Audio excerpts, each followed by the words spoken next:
देखिए आज मैं यहाँ पर उपस्थित हैं सैफई में, और ये दो लोग ये साइकिल लेके बहुत दूर से यहाँ पर आए हैं। आज इनसे हम खास बातचीत करेंगे। कहीं न कहीं जो यहाँ पर 10 तारीख को श्रद्धेय नेताजी की वृक्षारोपण और वहाँ पर उनकी जो समाधि स्थल का जो शिलान्यास होगा, और भी काफ़ी कार्य, इनसे आज मैं खास बातचीत करेंगे। जो कि ये इस पर ये बोर्ड लगा है, धरती पुत्र स्वर्गीय मुलायम सिंह यादव जी के प्रथम पुण्यतिथि पर श्रद्धांजलि देते हुए उनकी स्मृति में वृक्षारोपण जितेंद्र यादव जी द्वारा मठियाधीर के कुशीनगर से साइकिल यात्रा करते हुए सैफई में पौध रोपण किया जाएगा। लगभग ये 800 किलोमीटर की साइकिल चलाते चलाते इन्होंने 800 किलोमीटर साइकिल चलाकर और आज ये सैफई में आए हुए हैं। कहीं न कहीं इनकी श्रद्धेय नेताजी से बहुत बड़ी आस्था है, इसलिए ये आए हैं समाधि स्थल पर। आज इनसे मैं खास बातचीत करेंगे कि वहाँ आपको वहाँ से यहाँ तक आने में कितने दिन लगे और सारी जानकारी लेंगे। सबसे पहले इनसे हम जानकारी लेंगे, आपका नाम क्या है? मेरा नाम जितेंद्र यादव है जी ग्राम सभा मठियाधीर है जी। जिला कुशीनगर उत्तर प्रदेश।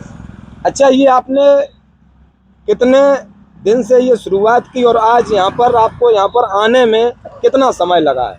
मैं सन 1985 में हाई स्कूल में पढ़ता था।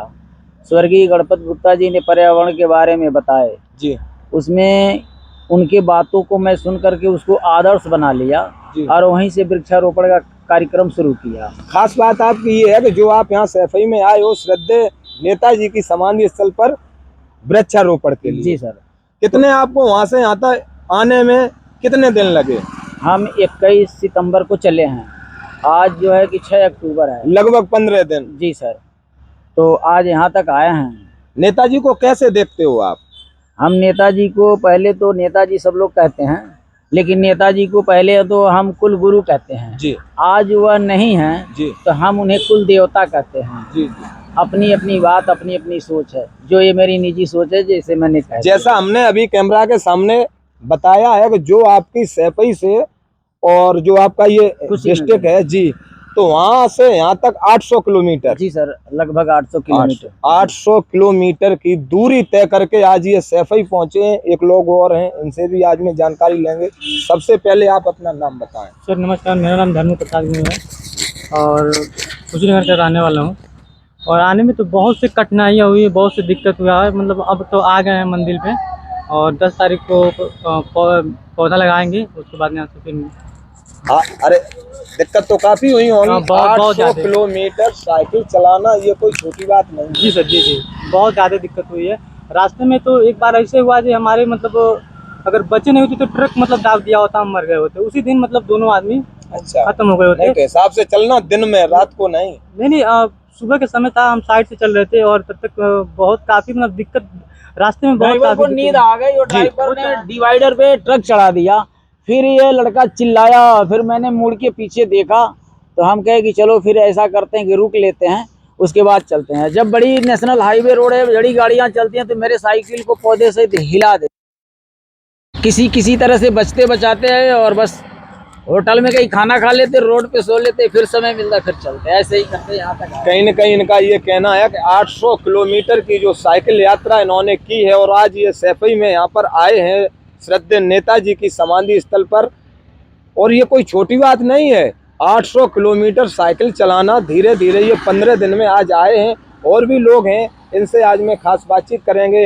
भैया जी हैं, ये डिस्ट्रिक्ट फिरोजाबाद से और आज यहाँ सैफई में आए हैं। जो प्रोफेसर राम गोपाल यादव जी के भाई श्री अतर सिंह यादव जी का जो शांति यज्ञ था उसमें ये सम्मिलित हुए हैं। आज इनसे भी खास बातचीत करेंगे। भैया जी, सबसे पहले आप अपना नाम। जी, मनु यादव, प्रवक्ता, गंजगांगनी इंटर कॉलेज फिरोजाबाद। बेसिकली मैं कुशीनगर से रहने वाला हूँ और ये बड़े भाई साहब जो हैं वो मेरे ही गांव से हैं। अच्छा, ये हाँ, मेरे ही गांव से हैं। और जब इतनी दूरी से इन्होंने ये आए तो हमको ये जिज्ञासा हुई कि हम भी चलें। वो इतनी दूरी से इतना परिश्रम करके आए हैं, इतना बड़ा मतलब एक पराक्रम नहीं समझिए। तो मैं भी आया इनसे कि चलें मिल लेंगे और यहाँ जो भी सहयोग हो सकेगा हम अपने स्तर से करेंगे। आप एक अध्यापक हैं जी। तो मैं आपसे पूछना चाह रहे हैं, हालांकि आप अगर इच्छुक हों तो लोकसभा चुनाव के बारे में कुछ आपसे बात, लेकिन आप जी, सरकारी टीचर हैं तो आप अगर इजाजत दें तो हम उसके बारे में, उसके संबंध में कोई आपसे बात नहीं, मैं मतलब ओपन विचार रख के बात कर सकता हूँ आपसे। जी। तो लोकसभा चुनाव फिरोजाबाद को आप ये 2024 में आने वाला, इसको आप कैसे देखते हैं? लोकसभा चुनाव फिरोजाबाद देखिए, बेसिकली सपा का जो है स्ट्रांग होल्ड था, पहले भी था। थोड़ी सी आपसी सामंजस्य की थोड़ी कमियां रही, इस नाते फिरोजाबाद हम लूज कर गए, नहीं तो फिरोजाबाद लूज होने की स्थिति आज भी नहीं है और कल भी नहीं थी। बीजेपी में और समाजवादी पार्टी में कितनी टक्कर रहेगी? बीजेपी समाजवादी में टक्कर रहेगी, क्योंकि वैचारिक रूप से बीजेपी का जो जो उनका जो एक प्रोपेगेंडा वाली विचारधारा है वो रूट लेवल तक पहुंची है, और जीतने की संभावना है? जीतने की संभावना तो नहीं रहेगी, जीतेगी तो वहाँ नहीं, निश्चित समाजवादी पार्टी सपा जीतने, जीतेगी, निश्चित जीतेगी। आप पिछली बार के जो कि चाचा जी के जो वोट मिले थे आप उसको काउंट कर लीजिए, तो आप खुद देख लेंगे डिफरेंस क्या था। आपका ये कहना है कि समाजवादी पार्टी हालांकि जीत जाएगी और निश्चित जीतेगी। अच्छी उनकी जीत होगी। भैया जी हैं, आप भी हो फिरोजाबाद से? जी, मैं भी कुशीनगर का हूँ। मेरा नाम राहुल कुमार आनंद अच्छा, है। कुशीनगर के आप रहने वाले और अब इस समय फिरोजाबाद में रह रहे हो? जी, जी। अच्छा अच्छा, कैसे देख रहे हो ये 2024 का चुनाव लोकसभा? जी, लोकसभा 2024 का चुनाव, परिवर्तन देखिए बहुत ज़रूरी है, ठीक है। विकास जो है परिवर्तन से ही होता है, ठीक है। तो हम तो चाहेंगे परिवर्तन हो, सबसे बेहतर रहेगा, और युवाओं को नौकरी मिले, रोजगार मिले। रोजगार के बिना समझ जाइए अस्त व्यस्त है ज़िंदगी यहाँ, ठीक है। तो रोजगार बहुत ज़रूरी है, सरकार बदले, रोजगार मिले लोगों को। हम तो युवा हैं, हम तो रोजगार चाहते हैं, हम तो यही चाहते हैं रोजगार मिले, देश की सेवा हमको भी करने का जल्द से जल्द मौका मिले। नौकरी कर रहे हो किसी में? नहीं, नौकरी नहीं कर रहा, हम एक ही स्टूडेंट हैं। अभी हम बीएससी किए हैं, एग्रीकल्चर से बीएड किए हैं, अभी हम बीएड अपेयरिंग है, ठीक है, लास्ट ईयर है, नौकरी की तैयारी करते हैं। भारतीय जनता पार्टी की सरकार शिक्षा और स्वास्थ्य पे तो बहुत पैसा दे रही है, ये उन लोगों का कहना है, जैसे कि मुख्यमंत्री जी, उनके विधायक हैं, सांसद हैं, भारतीय जनता पार्टी के जो पदाधिकारी हैं वो ये कह रहे हैं कि शिक्षा और स्वास्थ्य पे काफी खर्चा हो रहा है सरकार का। इसके बारे में आप क्या कहना चाह रहे हैं? देखिए, खर्चा हो रहा है ठीक है, लेकिन मानिए वो खर्चा आखिर आदमी तक ये सही पहुंचना है भी या तो झूठ चाहिए। है?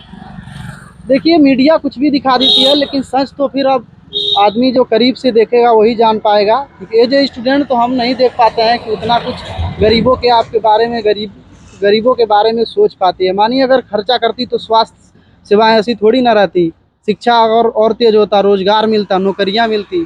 कहाँ जाती है नौकरियां? मिल ही नहीं पाती हैं, युवाओं भटक रहे हैं, दर दर की ठोकरें खा रहे हैं, ठीक है।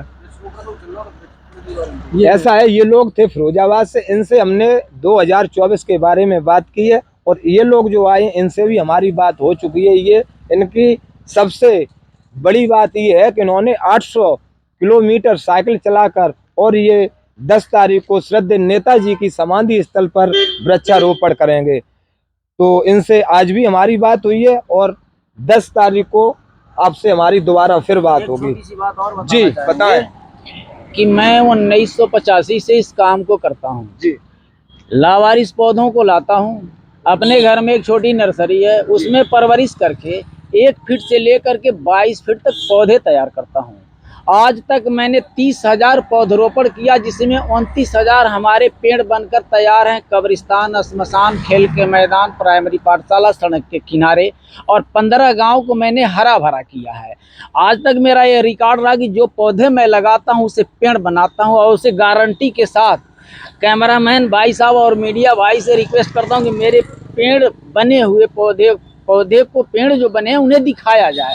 जैसे मुझे बड़ा तकलीफ होता है कि कुछ सज्जन लोग, पढ़े लिखे लोग पौधरोपण करते हैं, वह मोबाइल के स्क्रीन पे, अखबार के पन्नों में और टीवी के स्क्रीन पे पौधरोपण करते हैं। बड़ा इससे दुख होता है। मैं जो भी करता हूँ अपने मेहनत मजदूरी के बल पे करता हूँ, तो मैं पेड़ बनाता हूँ, मैं दिखाता हूँ, लेकिन पूछना चाहता हूँ कि जो लोग पौधरोपण करते हैं, क्या अपने पौधे से दोबारा वो पूछते हैं कि तुम मर गए हो या जिंदा हो? तो पूछना चाहिए। और दूसरी बात, जब मैं घर से निकला 21 तारीख को, तो आप ही जैसे लोग रास्ते में रोकते गए और पूछते गए, तो मैं उन लोगों से एक छोटी सा रिक्वेस्ट किया कि हमारे देश की आबादी लगभग 1.5 अरब है। अगर एक आदमी एक वर्ष में एक पौधा लगाए और एक पेड़ बनाए तो लगभग हर एक साल में 1.5 अरब हम लोग पौधे से पेड़ बना सकते हैं। हम पर्यावरण को स्वच्छ बना सकते हैं, भारत को स्वस्थ बना सकते हैं, प्रचुर मात्रा में हम ऑक्सीजन खुद को पैदा कर सकते हैं। इसीलिए मैं उनसे हाथ जोड़ जोड़ करके रिक्वेस्ट करता आता हूं और इसी के साथ भी हम कहते हैं कि भाई इस काम को करना अति जरूरी है। 365 दिन का एक वर्ष होता है, हमें बिल्कुल फुर्सत नहीं मिलता है, लेकिन क्या समाज के लिए, अपने पूर्वज के लिए, अपने वंशज के लिए, अपने लिए एक दिन का समय नहीं दिया जा सकता है। तो इसी के साथ हम कहेंगे कि जय जवान, जय किसान, जय हिंदुस्तान। आपका इन्होंने जो बात कही है वो बहुत अच्छी बात कही है। ये कहा है कि कहीं ना कहीं हर घर में और हर व्यक्ति को वृक्षारोपण करना चाहिए। ये बहुत इन्होंने जो बात कही है बहुत ही सुंदर है। और आज मैंने आपका इंटरव्यू लिया है, 10 तारीख को श्रद्धेय नेताजी की समाधि पर हम आपका दोबारा इंटरव्यू लेंगे। इसी के साथ में विवेक यादव, सैफई इटावा।